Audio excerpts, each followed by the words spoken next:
Now, my name is Dan Joe Keefe, and I come from Radcool, originally from the townland of Currarag, which are quite near each other. And Where are we now? we're here now in the Kilcorney graveyard, Old Kilcorney graveyard, a very ancient graveyard, stretching back over 1,000 years, and it hasn't any longer got the remains of the church that was here.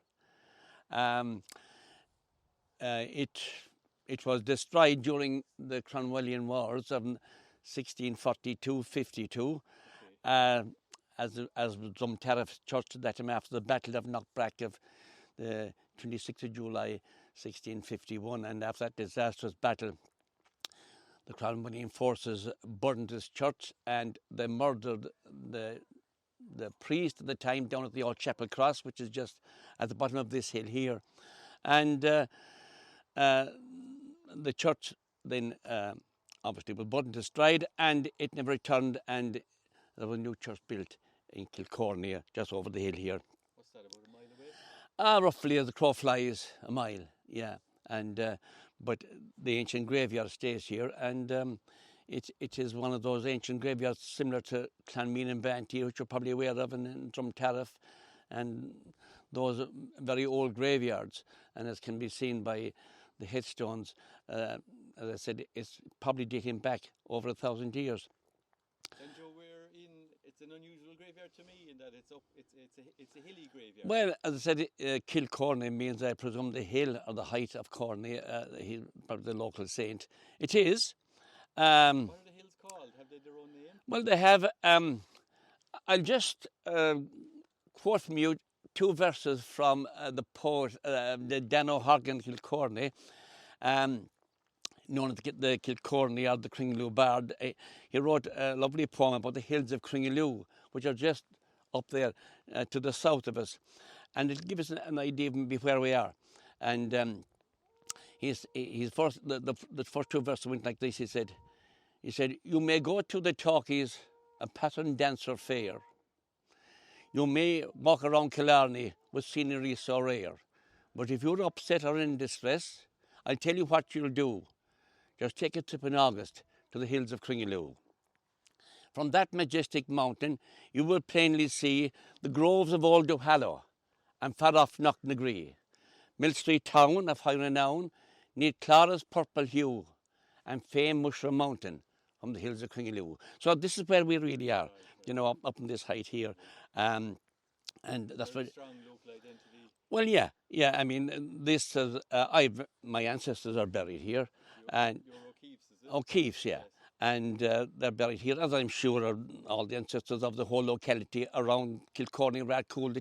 Even though Kilcorney is in the parish of, the way the parish of Banteer, its natural fall is actually towards Radcool and Drumtariff, but it is part of the old Clonmene parish. Okay.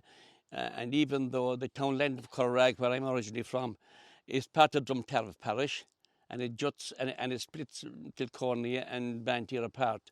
And I don't know, Kilcorney always had its own football team, and they never played with Lyra Banteer, and Banteer wouldn't play with Kilcorney. John Brown and W. Toomey here will tell you, maybe, who are here near us, and they were all Kilcorney men, and it had its own identity, Kilcorney, and it has its own. It keeps its own place, And in that place, then, Joe, you're a local historian. Would that be? Well, I wouldn't call myself a historian, but I'd have an interest in local things like that. And particularly, things like what happened around that, as I spoke, the Battle of Knockbrack. So you would have published a few I would have been pamphlets, brochures, books. things like that in booklets here a few number of years back. There was a number. I did, yeah, and there was a number of books produced here by the Kilcorney Historical Society, and contributed a few articles to that of local history, Yeah. And but it's important that that's kept alive, Yeah. and if it's put down on paper or perhaps on newsreel like this or in video or audio, it's there for future generations where they can come back and they can check the veracity of it or whether it's just so or not. Life was only a legend, as you know. You would have got the stories from older folk in the community, from other folk around the You community. would. I mean, you would.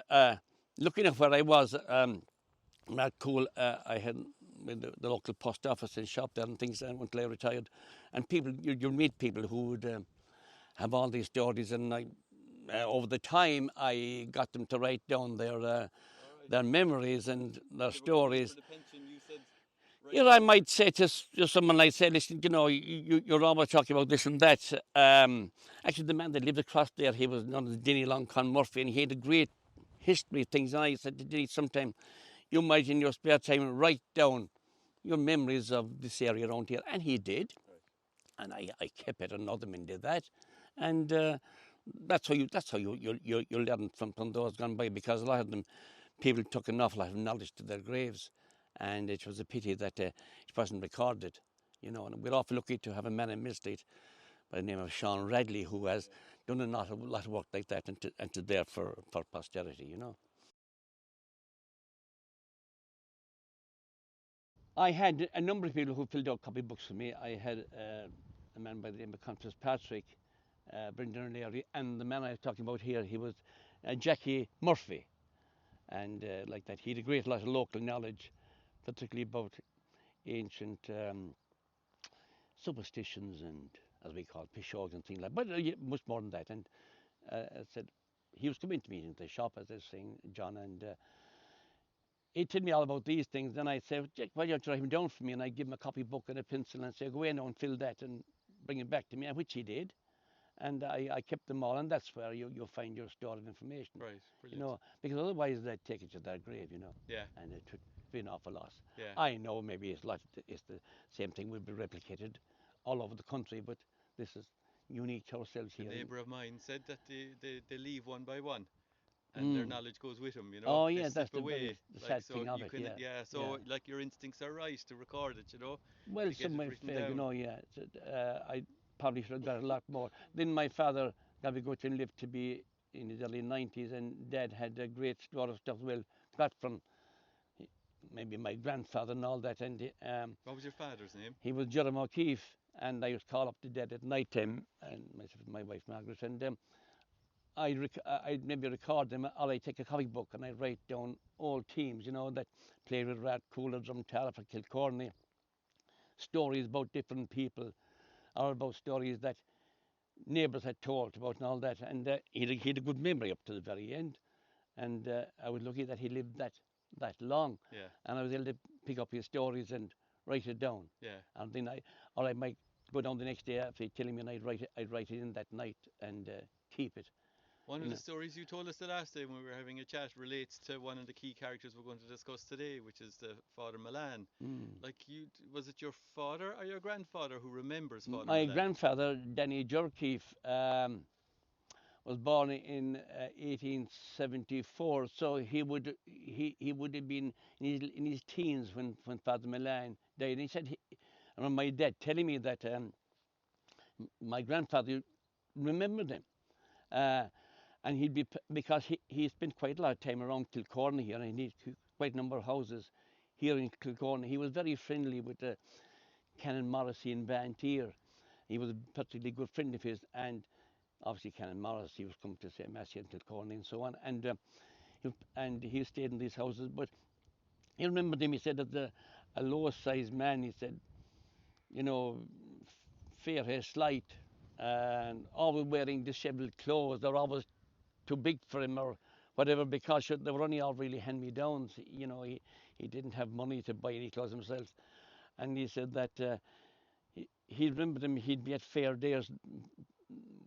I'm sure around here people would go to the fair in Mill Street, to the local fair, and he'd always be there. And he'd a habit, you know, or he'd get a few bob or a few drinks by minding people's cattle. If you have a bite to eat and you had two or three heifers there, he'd stand and mind them until you came back, and you know, give him a sixpence or a shilling or whatever it would be at the time. And Which would be unusual for a priest, but he was an unusual priest. oh well, he would. You know, his gravestone is here behind my back, and he was priest of that.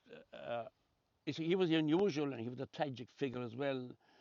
I mean, this was a man he was born in 1933 up in Newmarket. 1833. 1833, John. And his father was a shoemaker, and he was also do a bit of saddlery for the local gentry. And he was So they weren't a well-off family. I they thought. weren't, but the unusual thing was that he was educated. He must have shown early promise in school because he was educated at St. Corman's in Fermoy, and then he went to the Irish College in Paris to be for his priestly studies, and he was ordained there. And he became professor of the Latin and Greek and philosophy. So obviously he was a Right, man right. of intelligence and obviously of ability.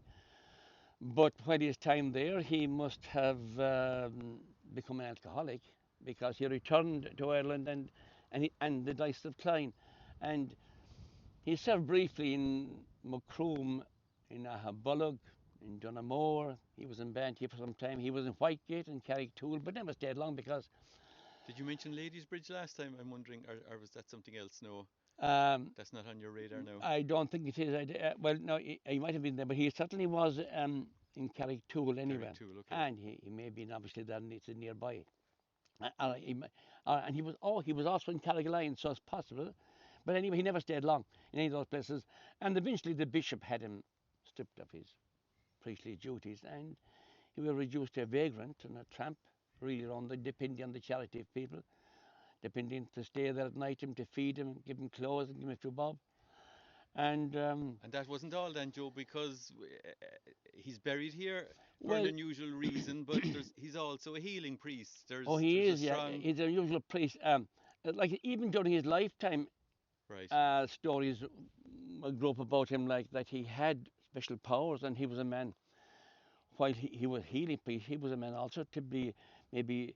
Uh, I wouldn't say the youth maybe were feared, but there certain had a certain people were wary of him because healing priests, you know, and like all men like that, they can also maybe turn the tables on you. And there's great stories told about him about healing. One particular one is that he healed a little girl that was very ill in the 10 yard in Mill Street, and he was drinking a fair day in the Boston bar in Mill Street, and the word came to him that little girl, she was very ill, and they asked him would he come and pray over her, and he eventually came to pray over her. He breathed over her, did something like plighted himself with his spittle and put it on and made a sign of the cross on her, and then he said, well, that's the best I can do for her, he said, and if she's not well within the hour or two, then see it's no longer I can do no much for her. But as legend has it, she recovered a few hours afterwards and recovered from her sickness and was well. He had that and many other stories. He also like was another story was told about him. He was in Bantier in the pub there and got very boisterous and troublesome, which he could because he was a feisty kind of man apparently. And they had to call the local policeman to eject him from the pub, which he tried to, and he tried to handcuff him. And every time he handcuffed him, he said, my powers are greater than yours, he said to the policeman. And the policeman handcuffed him, I think, at least on 3 occasions. Every time Father Milan held his hand up, the handcuff fell off. And the policeman did indeed admit that his powers were greater than his. But I suppose the best story about him is the story of his death. He died in an eating house, and maybe they call it a B&B now, in Castle Street in Macroom. And as he lay dying, he asked the landlady to send for a priest for him. And she sent for the priest in Macroom, and he refused to come. I suppose he was aware of Father Milan's notoriety, I suppose, or whatever it's called.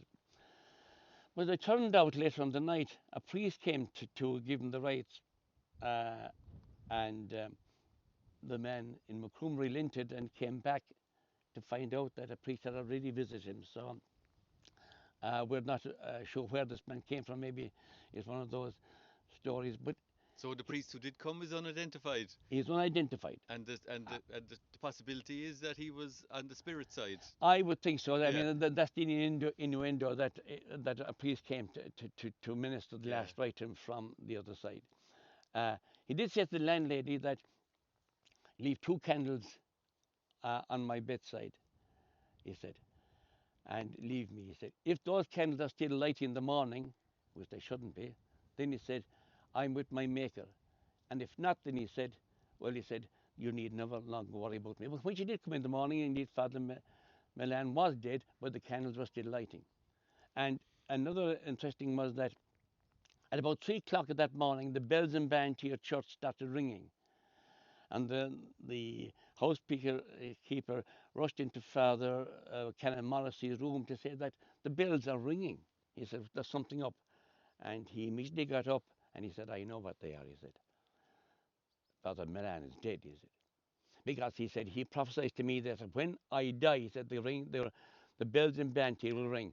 And then he's reported to have gone and said mass straight away for the soul of Father John Milan. And how far away is Macroom where he died? About 20 miles, is it? I suppose what 20, yeah, 20 less, maybe 15 miles of the crow flies from here. Yeah, Okay. yeah, And just the out bells over are the hill. ringing 15 miles away in Bantier, is the Yeah, oh story. yes, I mean, Yeah. yeah, but then he was particularly, Canon Morrissey was particularly good to him, Yes. and saw that he was looked after as best he could, and always found a place for him, and maybe made sure that people looked after them. Yeah. So he was. Now he's buried here in Kilcorney, John, and if you notice something about his grave, all the gravestones are all facing the East. rising sun, Yeah. but Father Milan's has his back to the rising sun, and um, it's an old tradition that when priests were buried with their flock, they were buried with their backs facing their flock as they died, and facing the setting sun, and he would rise with them, and they would sit in the east. So it's an old tradition, and that's how they buried him. Right. It's the only headstone here in this graveyard that's facing to the south or to To the the west. west. You know, Okay. yeah, and it's an interesting story how he happened to be happened to became here. He died, as I say, in Macroom on the 18th of October, 1891, and he was from Newmarket, and he was to be buried in Clonfert. About 10 miles to the Yeah, north. as we look north there now, a straight, it's almost due north to Newmarket, and he was to be buried there. And the pallbearers brought him. At that time, the custom was that if you could obviously afford a horse and carriage, you'd be brought in a horse and carriage. Father Milan didn't have that luxury, so it was the custom that time that the men of each townland would bring you to the border of the townland. So now I'm going to say here, if Knockgorham is up there, and if you died in Knockgorham, the Knockgorham people will bring you to South Hosmont. South Hosmont will bring you to Beanree, and Beanree will bring you to Mushra, and like that. And he was brought away from Macroom out along from Macroom to Bonmore, and then brought him towards Mullinahorn, and on that way up over the Mushra Mountain, and brought him on um, to Mushra, and brought him onto top of Tullig, which is just a hill above the town of Mill Street. And there they were to meet by the pallbearers from Newmarket. Now, in Newmarket, the weather was exceptionally bad at the time. Rain and wind and cold, which you can get in October, as you know. And they never turned up that particular day. The weather was just too bad. So they brought Father Milan back to Kilcorney Church and left him there overnight. So the following day again, the he was brought back again to the Tullig, just top of Tullig, to meet the market people, and the weather was still terrible. And then again, failed to turn up. So they brought him back to the church, and Karen Morrissey um, advised that he be buried in here in Old Kilcorney. And this grave was donated by the Looney family of Corrarag. They lived right underneath the Eagle's Nest, up in the very top of Corrarag. It's owned now by the Sullivans. You might know them as the Duhallows. They own that place now, this was a grave they hadn't used, so they donated it to bury Father Milan. and that's how he happens to be buried here. He was a healing priest even during his lifetime, and obviously when he died, the tradition and the people started coming to his grave as they do to healing priests and saints everywhere, and similar to holy wells. And they came here to him over the years, and eventually the custom arrived of the coming on the Holy Week, particularly Good Friday. And people still to this day come here.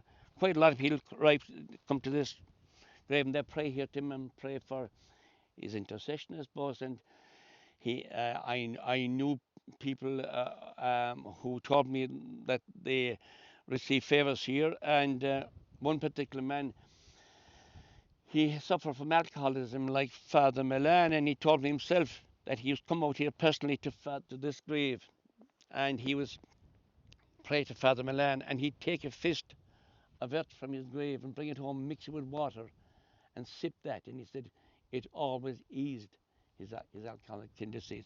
So, as I said, people still come to him, and I've no doubt that if his intercession is sought, he won't leave them go empty-handed. But that's the story of Father Milan, and I always thought that he was a tragic figure, given that in the time when the Catholic Church was at its height and priests were revered everywhere to see a man like him so sadly going around the country in that state. But I suppose even though he's a priest, he's not free of human frailties. Yeah, You know.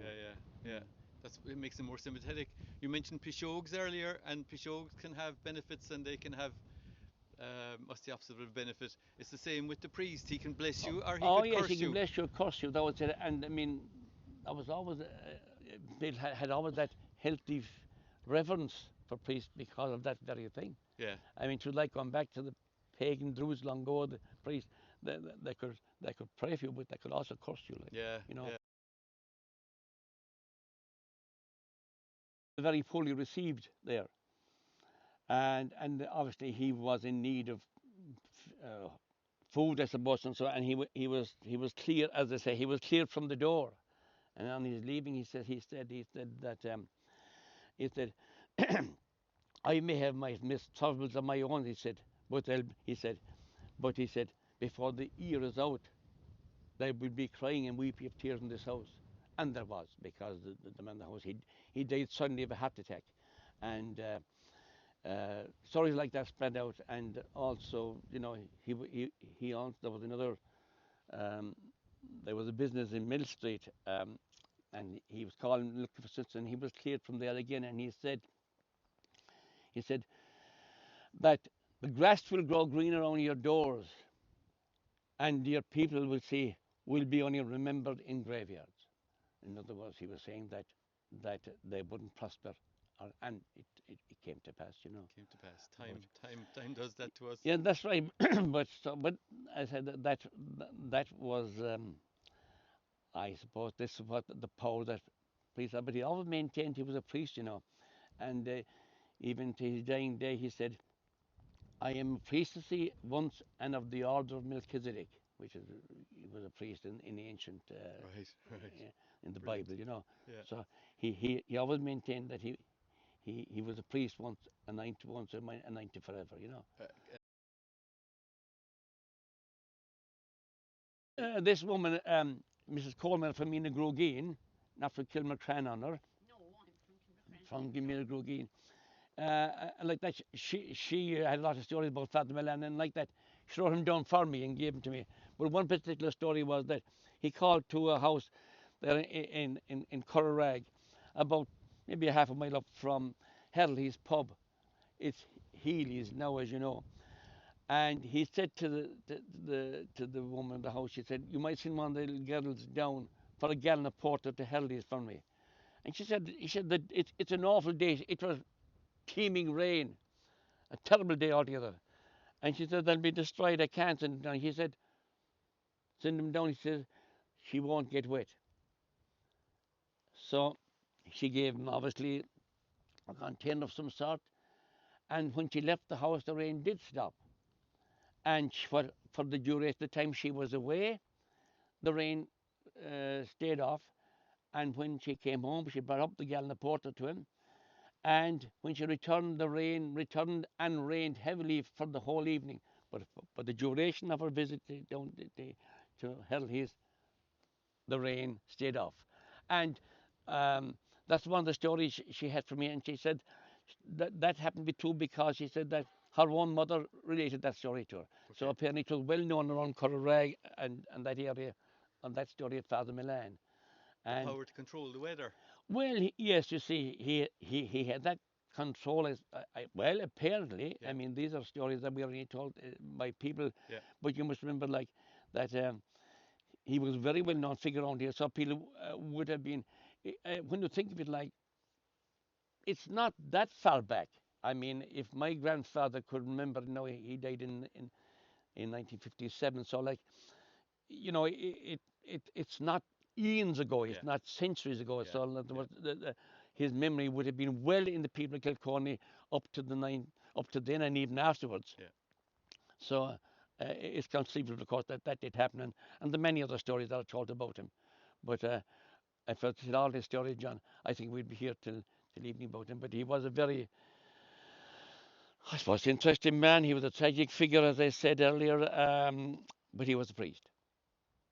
And uh, that's why I think he's here, and that's why people come to visit him. And I've no doubt that um, his powers are probably still as strong as they were then.